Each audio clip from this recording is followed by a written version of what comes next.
Is the 55-inch Ark display from Samsung worth it? Well, I'm going to give you my experience utilizing this device for work and for play. It's a large display and it's overwhelming at most situations, but I'm going to walk you through my experiences with it. I've utilized it both on a PC and a Mac over the last 30 days, and I just wanted to share my experiences with you in case you're wondering if a display like this is right for you. Now, first of all, unloading this thing and setting it up is pretty much a two-man job. I did it by myself, but definitely could have utilized somebody's assistance. The base for this display is insanely heavy. The display itself is not super heavy considering the size, but when you pair that with the base, it's very heavy. Now, I originally wanted to get this display because I love the idea of being able to rotate it vertically and have this large sweeping display, and thought, well, maybe that is a setup that would be productive for me. So I started out utilizing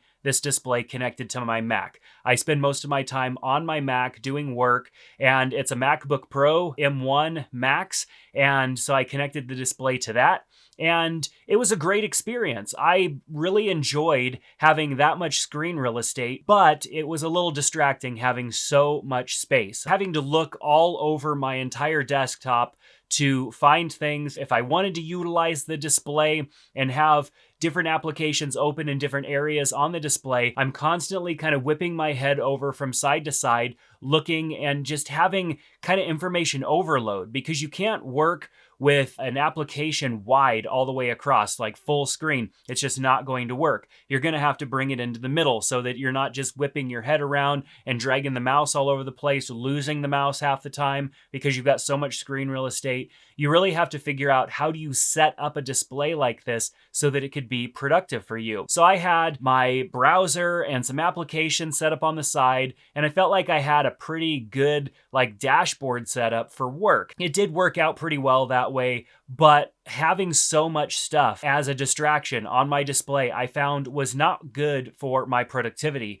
because I had my task manager and my email and Discord and a web browser and Signal and a handful of other applications all open on one screen and visible at the same time. It was a bit overwhelming, and I felt my productivity tank a bit because of having so much going on. I thought, well, what about with video editing and photo editing? Those are two tasks that I like to have more screen real estate for. It was just too much. I found myself whipping my head all around the display as I go from one tool to the next. I ended up utilizing one window within a large screen. And so even though I had this 55-inch screen, I was really only utilizing somewhere between 27 and 32 inches of that display with one of my windows. And so a lot of screen real estate went to waste. So I went on a search to try and figure out what would make this useful for me. What applications or combination of use cases is going to make the best sense for me. And really, I found gaming is a great experience on this display. Put the work hat aside for now and talking a little bit about gaming, I don't spend a lot of time gaming. If I do anything, it's probably flight sim,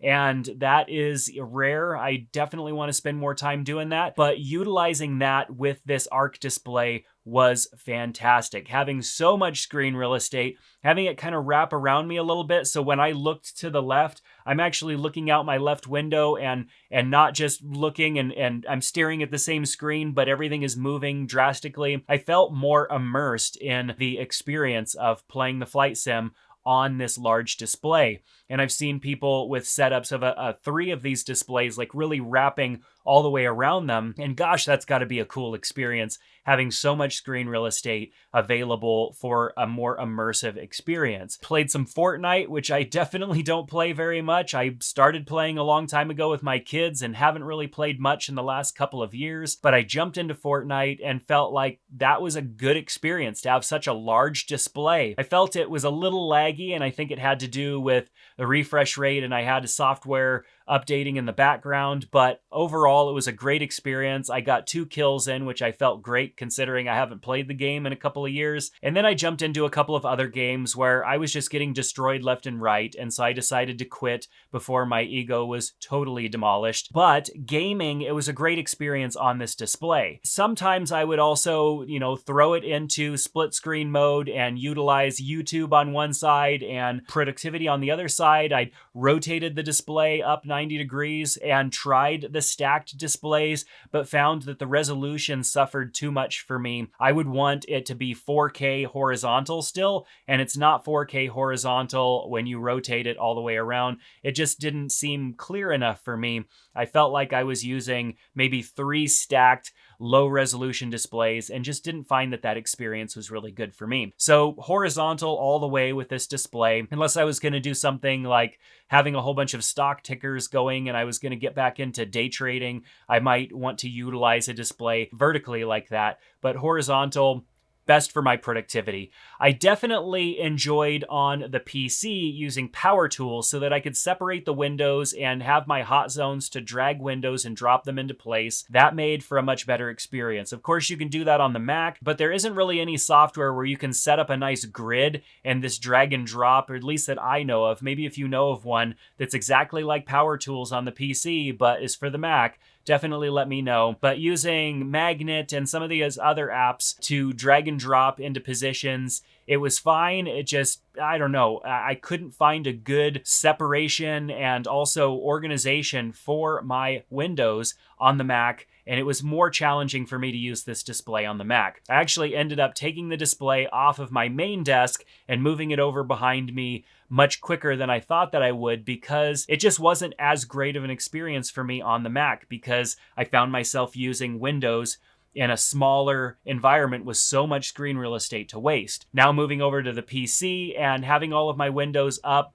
using power tools, separating everything, it felt a little bit cleaner and it felt a little bit more usable to me. So I don't know, maybe that's just the power tools and I needed to spend more time separating my windows, but it was quite a bit to me. I felt that this display, while amazing and beautiful and excellent for gaming, just was not going to be the display for me when it comes to productivity, because I don't like having so much stuff going on. I don't like whipping my head all the way around like that so that I can see from one edge of the screen to the other. A display like that, I feel like I would want to sit back further from, and I just don't have the desk depth in order to do that. And even then, it would be a little weird having things so far away. Now, I've spent a lot of time in VR using Immersed to use virtual displays with my VR headset. And I found that the VR headset experience, I think, is a little bit better for productivity than utilizing a massive display like this. And for the price of this massive display, you can for sure get yourself a full VR setup and use Immersed. I actually made a video about working in Immersed using virtual displays, so if you're interested in that, make sure to check out the link in the description below. So with that said, what is going to be the future for me and this Samsung Ark? Well, thankfully, B&H Photo Video let me utilize this display for a while, and I didn't actually have to buy it. So this is not sponsored by them. It's not sponsored by Samsung, but I did get to borrow the display temporarily. And if you're interested in purchasing one, there's a link down in the description below for you to check it out. B&H Photo Video, you might not think about them when it comes to computer parts and monitors and all that stuff, but they've got a lot of that stuff, and it's a fantastic business. I love working with them, so definitely check out the link in the description below. But for me, I'm gonna be sending this back. I would have the opportunity to buy it from them rather than sending it back, but I will probably be sending it back because it's too much of a display for me. If I had a dedicated setup for my flight sim and I didn't have to utilize that setup for anything else, I might consider it. But the fact that I don't have that kind of space, I'm most likely going to be sending it back and going back to using smaller displays because I find that just more sustainable for me. But I am really impressed at what Samsung has been able to do with this display. Everything from the little breakout box that powers it and has all of your inputs that's separate from the display, meaning it's just one cable that goes to the display, which I think is a fantastic idea, to just how immersive the display is because of that massive curvature that it has. So it's a fantastic display. If I had a gaming setup, I would for sure keep it and utilize it there, but I don't, and I don't game often enough to justify the cost of a display like that. So if you're considering it, think about the fact that you will have a lot of screen real estate and a lot that may go unused because you may get tired of looking around and kind of whipping your head all around.